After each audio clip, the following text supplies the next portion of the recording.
Morning student, आज हम discuss करेंगे the difference between the boiling and the evaporation.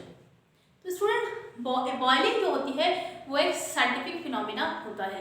Boiling के केस में हम एक्सटर्नल सोर्स से एनर्जी प्रोवाइड करते हैं, तभी हमारा लिक्विड जो होता है वो वेपर में चेंज होता है। लेकिन इवापोरेशन के केस में क्या होता है, इवापोरेशन एक नेचुरल प्रोसेस होता है। जब आप कपड़े बाहर धूप में सुखाने के लिए डालते हैं तो वो कपड़े खुद ही सूख जाते हैं, हमें कहीं से भी उसमें हीट देने की ज़रूरत नहीं पड़ती। या फिर आप अपनी पाम पे जब कोई एसीटोन रखते हैं या आप ईथर रखते हैं तो क्या होता है कि वो खुद ही उड़ जाता है, वहाँ पे हमें कोई हीट देने की ज़रूरत नहीं पड़ती, वो नेचुरल सराउंडिंग से ही हीट लेता है। इसीलिए आपका जो इवापोरेशन होता है वो एक नेचुरल प्रोसेस होता है। इवापोरेशन जो होता है वो स्लाइटली स्लो प्रोसेस होता है as compared to boiling. Boiling एक फास्ट फिनोमिना है। जैसे जब हम वाटर को वाटर वेपर्स में चेंज करते हैं तो बहुत ही कम टाइम में वाटर वेपर्स में चेंज हो जाता है। लेकिन आपने जब कपड़ों को सूखने के लिए डाला तो उसमें टाइम लगता है, आवर्स में टाइम लगता है कि आपके कपड़े अगर गर्मी है तो 3 घंटे में भी सूख सकते हैं, सर्दियों में वो 5-6 घंटे में भी सूख सकते हैं। इसीलिए जो इवापोरेशन होता है वो एक स्लो प्रोसेस होता है और बॉइलिंग एक फास्ट प्रोसेस होता है।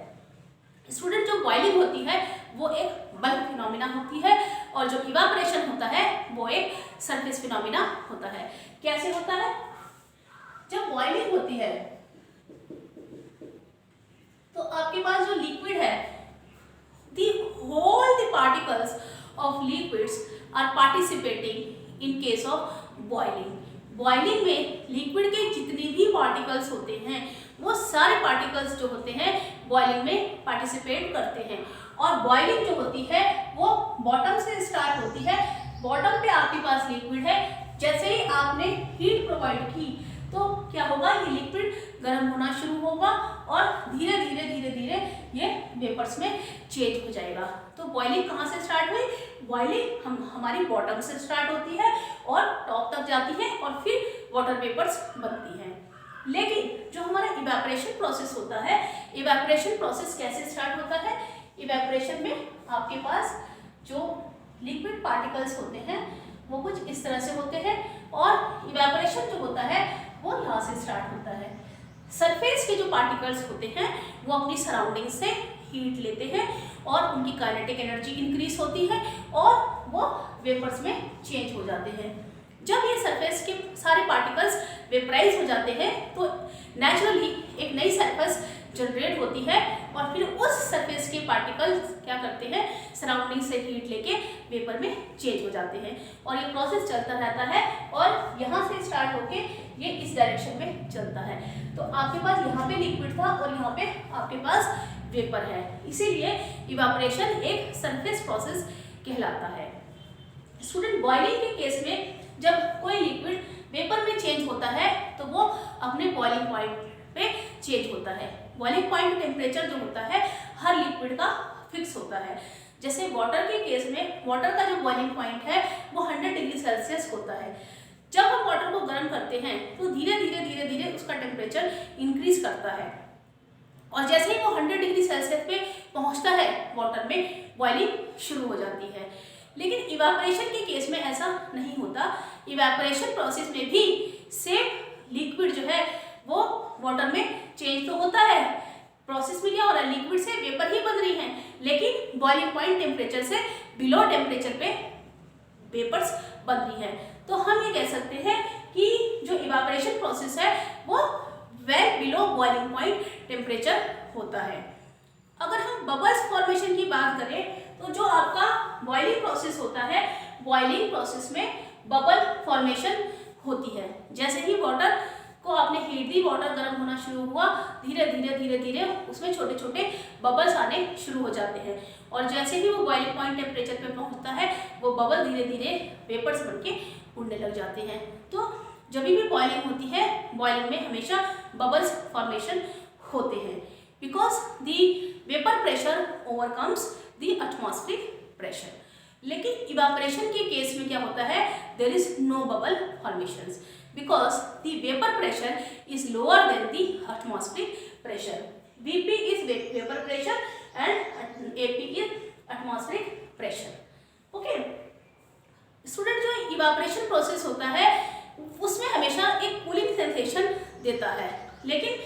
जो बॉइलिंग प्रोसेस है वो कोई किसी भी तरीके की कूलिंग नहीं देता। जब आपने क्या किया कि नेल पॉलिश रिमूवर को अपनी पाम पे रखा तो क्या होता है कि वो आपको ठंडा ठंडा फील होता है।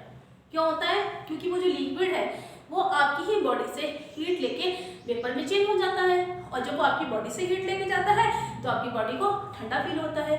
लेकिन बॉइलिंग के केस में क्या होता है, हम खुद ही एक्सटर्नल सोर्स से हीट प्रोवाइड कर रहे हैं, तो वहाँ पे तो कोई ऐसा चांस ही नहीं है कूलिंग होने का। इसीलिए बॉइलिंग के केस में कोई भी कूलिंग नहीं होती। अब अगर हम इवापोरेशन के बारे में बात करें तो इवापोरेशन प्रोसेस में मैंने आपको लास्ट वीडियो में बताया था कि इवापोरेशन जो होता है वो कुछ एक्सटर्नल फैक्टर्स पे डिपेंड करता है। और वो कौन कौन से फैक्टर्स हैं, जैसे कि temperature, surface area, humidity, wind speed और नेचर ऑफ लिक्विड। टेम्परेचर के डायरेक्टली प्रोपोर्शनल होता है इवापोरेशन, सरफेस एरिया के भी डायरेक्टली प्रोपोर्शनल होता है इवापोरेशन, ह्यूमिडिटी के क्या होता है, इन्वर्सली प्रोपोर्शनल होता है इवापोरेशन। जैसे जैसे ह्यूमिडिटी बढ़ती है इवापोरेशन कम होने लगता है। विंड स्पीड के डायरेक्टली प्रोपोर्शनल होता है इवापोरेशन।